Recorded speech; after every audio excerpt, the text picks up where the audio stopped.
Hey there, Lisa Lightner here, and today I just wanted to give you a brief overview of how to organize your IEP paperwork.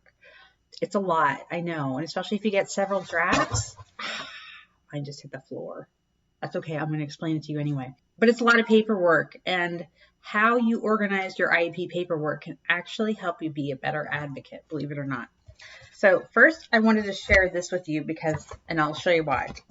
Okay, look at this. You see that cute little baby? Isn't he adorable? That is my son. My son has been receiving services since he's 6 months old. And as you can see, this is a notebook and this is paperwork. And in here, I have a planner. And if I hold it up, you can see it's from 2007. So for over a decade, basically, what I'm trying to tell you here is that this is like my prototype for the IEP planner. This is not something that I just came up with and, threw it out there to sell to parents. This is something that I have been working on for over a decade. Because you can see in here, I have folders and I have dividers and I have his paperwork. I don't want to put it there because obviously since he was a baby, there's a lot more medical information in there. Oh, early intervention, because again, he was a baby. But I have it all here in this notebook, and I keep it because I keep everything. But again, this is just to tell you, mom to mom here, yes, I am an IEP advocate and one of the best ones in the country. But I've been working on this for more than 10 years. I've been working on this since 2007, okay? So my system works. Okay, throwing that one away. Getting out the new IEP. Excuse me one second. Yes, I could restart the video, but you know what? It's me. I am who I am. And, it's me. So this is my current IEP organizer. Cover, if you buy it, you do get a cover page. I went out and invested, $20 or so. You can do it for a lot less if you go to Five Below or Dollar Tree. But I invested in a decent, strong notebook. I use the same notebook year after year. After I have an IEP meeting, I take out all that stuff and everything that you don't need from the previous year. Once I'm done comparing it to the current one and all that, I bind it up in a big envelope and I store it in my basement. So this is only the current stuff. I also invested in several need folders with 3 holes in them. And if you want to get fancy, you can. I just found these the other day. Well, not the other day because I haven't been out in a while. But these do have 3 holes in them. They just haven't been punched out yet. But I'm going to use these fun sparkly folders just because this is something I use all the time. I look at my child's IEP frequently. So I want it to be pleasing to the eye and I want it to look professional. You should also probably invest in some tab dividers. So again, it doesn't have to be fancy and sparkly, but if you want it to be, it can. 3-ring notebook, folders, dividers. Then you need your IEP organizer, which is available on my site, adayinourshoes.com/store is where you can buy it, or you can buy it on Gumroad. I know it's a weird name. Gumroad, gumroad.com, and look for IEP planner or IEP organizer, and you'll find it on there as well. So I'll explain to you little bit by little bit and how this makes you a better advocate. I have a student at a glance page. The reason I use that, you can put all your child's information.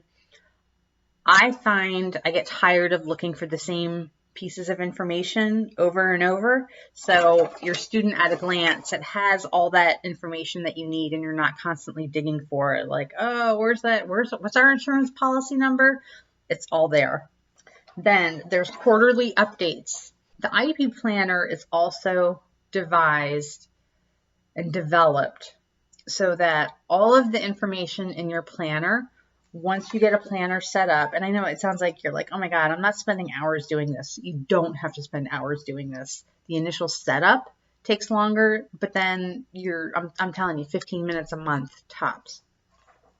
But these quarterly updates, you put on there the dates that are going to happen or the important events that are going to happen that quarter. So if your IEP meeting is coming up, if you have to renew Medicaid, if you have to renew your health plan at work, if you have to start thinking about ESY or signing up for summer camps, those kinds of things, you put that on your quarterly updates. Then you transfer those quarterly updates to whatever planner that you use day to day. For me, I use Google Calendar. I live and die by Google Calendar notifications. I mean, my phone is constantly pinging, but I have all other notifications turned off, like Facebook and all that. But I get pinged when it says IEP meeting in 60 days, you know, stuff like that. So I transfer all the dates here into Google Calendar, and that keeps me on top of things.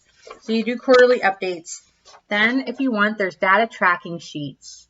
If you keep this, we have kind of like just like every great room or family kitchen has like a junk space, and we have like this weird little space of counter, and it has a drawer and it has cabinets, and it's like where you throw all the mail. That's where I keep my IEP organizer. And then a lot of times I have to sit with Kevin for one-on-one feeding. And a lot of times when I'm sitting there with him, we go over books and we do some seat work and discrete trials and all that fun stuff. But I also keep my IEP planner there, and then I can update the quarterly updates. You know, and once a week I can sit down and say, gee, you know, he had a good day with this, or he didn't do that, and so on. So that's how that works. And there's, you know, a quarterly update and a calendar for monitoring or keeping track of data for every month of the year. You can use this, again, it doesn't have to be complicated. It's one little line per day. So you might just be tracking behavior or communication with your school or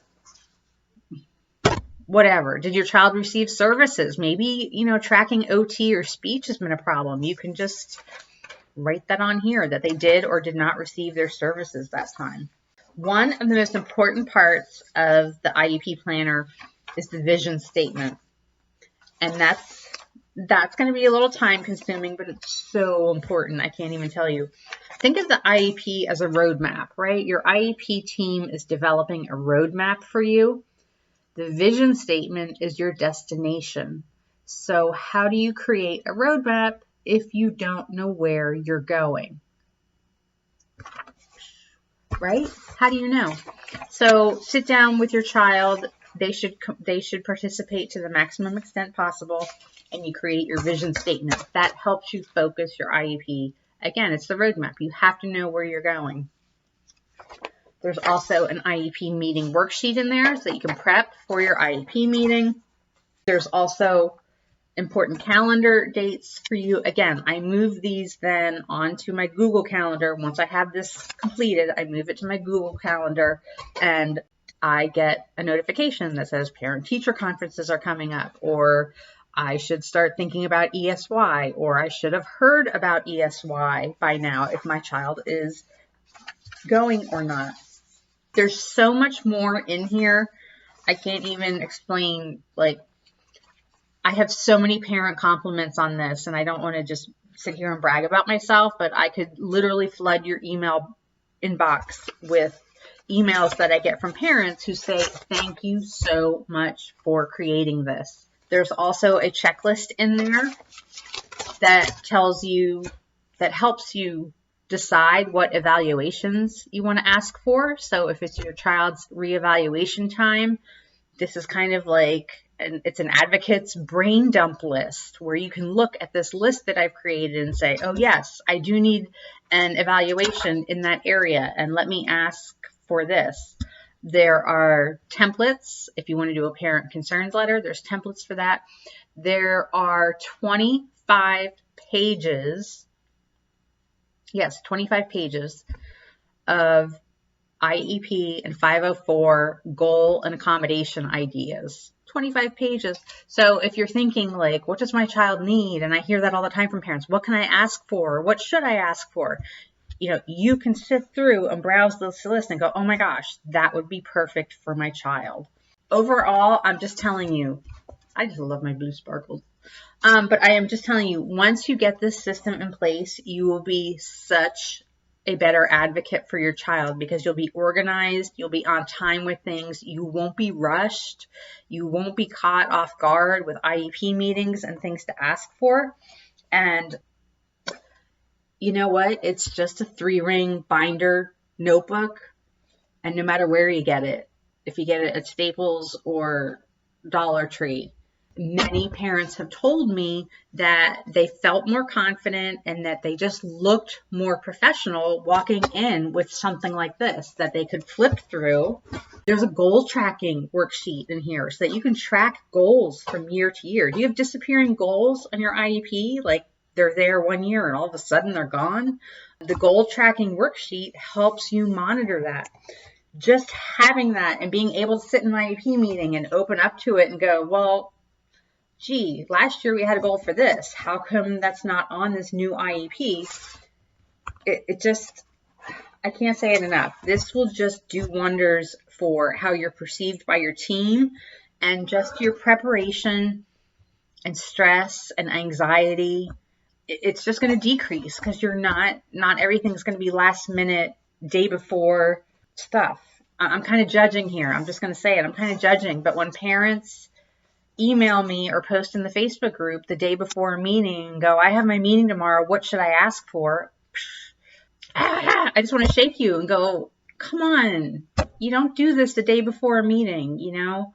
I try to meet people where they are at in the journey, but I'm also all about solutions. And this is your solution. There's nothing else like this on the market that's been developed by someone who is on this journey and who has been on this journey since 2007.